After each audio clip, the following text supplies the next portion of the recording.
Hello friends, last video में हमने दो स्टॉक्स की रिस्क के मेजरमेंट के बारे में बात की थी कि कैसे दो स्टॉक्स की रिस्क मेजर की जाती है, कैसे दो स्टॉक्स को आप कंपेयर कर सकते हो रिस्क के बेसिस पे और उनमें से कैसे आप सबसे लीस्ट रिस्कियस असेट को, लीस्ट रिस्कियस स्टॉक को आप फाइंड आउट कर सकते हो, अपने लिए पहचान सकते हो कि कौन सा मेरे लिए सबसे लीस्ट रिस्कियस असेट है। तो ये सब मेजरमेंट हमने जो किया था, कैलकुलेशन किया था, वो हमने स्टैंडर्ड डेविएशन और वेरिएंस के उससे किया था।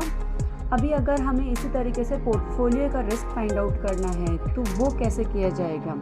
अब पोर्टफोलियो और स्टॉक्स में डिफरेंस होता है, क्योंकि पोर्टफोलियो का जो होता है उसमें portfolio consist of various stocks with different characteristics. और अगर आप इंडिविजुअल स्टॉक्स की रिस्क को कंपेयर करोगे और पोर्टफोलियो की रिस्क से कंपेयर करोगे उन्हीं स्टॉक्स को जिनसे कि पोर्टफोलियो बनाए, तो भी आप देखेंगे कि पोर्टफोलियो की रिस्क कम होती है in comparison to the individual stock. That is because of the diversification benefit we gate.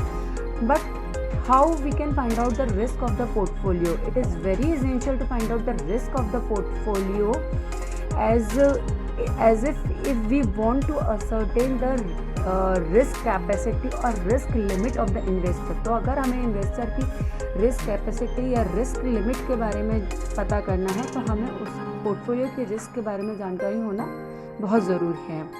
तो अगर हमें पोर्टफोलियो की रिस्क फाइंड आउट करनी है तो उसके लिए दो चीज़ें इंपॉर्टेंट होती हैं, दो मेजरमेंट्स का पता होना हमें पता ज़रूरी होता है।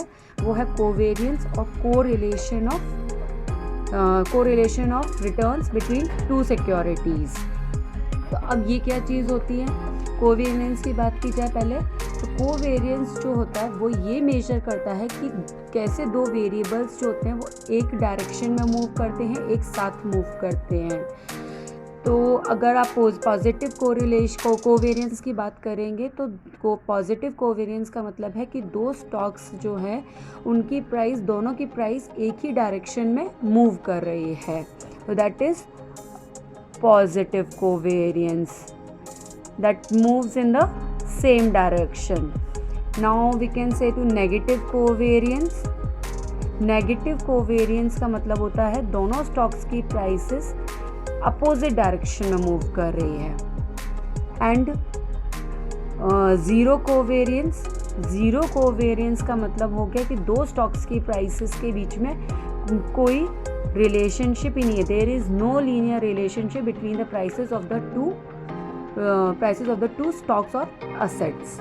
नाउ अब ये कोवेरियंस कैसे कैलकुलेट करेंगे हम, तो इसका भी एक फॉर्मूला है कोवेरियंस कैलकुलेट करने का, वही summation T is equals to 1 n number of securities हैं आपके पास में। फर्स्ट सिक्योरिटी का रिटर्न लिया आपने, रिटर्न 1 माइनस फर्स्ट सिक्योरिटीज़ की जो डिफरेंट नंबर ऑफ ईयर्स तक की रिटर्न है उनका मीन माइनस, उससे माइनस कर दिया, मल्टीप्लाइड बाय सेकेंड सिक्योरिटी की रिटर्न लिया आपने।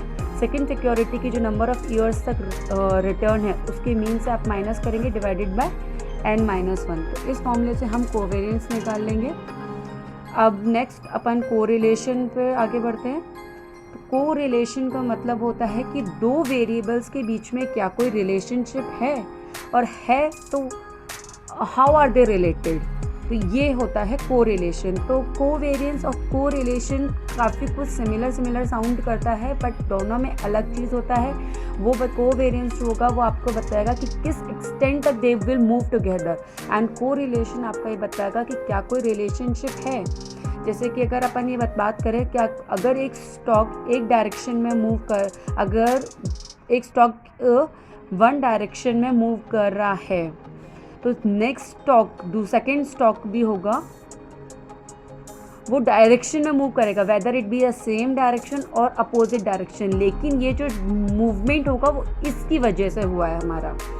तो इसलिए ये दोनों स्टॉक्स जो हैं वो कोरिलेटेड है, whether it will be in the same direction और it will be in opposite direction, but the change happens due to the movement of the first stock. तो दैट इज कोरिलेटेड। अगर ऐसा कुछ होता है तो यानी कि दो स्टॉक्स कोरिलेटेड है। अब अगर सेम डायरेक्शन में मूव हुआ है तो यानी कि पॉजिटिवली कोरिलेटेड है ये दो स्टॉक्स, और अगर अपोजिट डायरेक्शन में मूव हुआ है अपोजिट डायरेक्शन में मूव हुआ है यानी कि नेगेटिव कोरिलेटेड है, और अगर कोई भी डायरेक्शन में मूव नहीं है, कोई आप रिलेशनशिप फाइंड आउट नहीं कर सकते हो किसी भी तरीके का, तो that is zero correlation.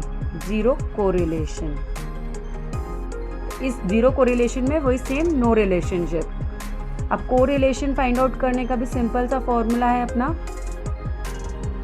Covariance, दोनों स्टॉक्स का कोवेरियंस ले लेंगे अपन फर्स्ट एंड सेकंड का, divided by standard deviation of first stock multiply by standard deviation of second stock. अब इस चीज़ को अपन एक एग्जांपल से समझ लेते हैं। हमने जो लास्ट वीडियो में एग्जांपल लिया था जिसमें standard deviation of variance calculate किया था दो स्टॉक्स को, हम वही एग्जांपल को कंटिन्यू करके उन स्टॉक्स का अपन वेरिएंस और कोवेरियंस और कोरिलेशन कैलकुलेट कर लेते हैं। तो दो स्टॉक्स हैं वही 1 to 3 ईयर्स तक का उनका रिटर्न हमने लिया है। तो फर्स्ट स्टॉक का रिटर्न हमारा हो गया 15%, सेकेंड ईयर का रिटर्न था हमारा 3% और 6% थर्ड ईयर का रिटर्न था। स्टॉक भी कैसी तरीके से 10%, -5% एंड 7%। अब फर्स्ट स्टॉक का स्टॉक ए का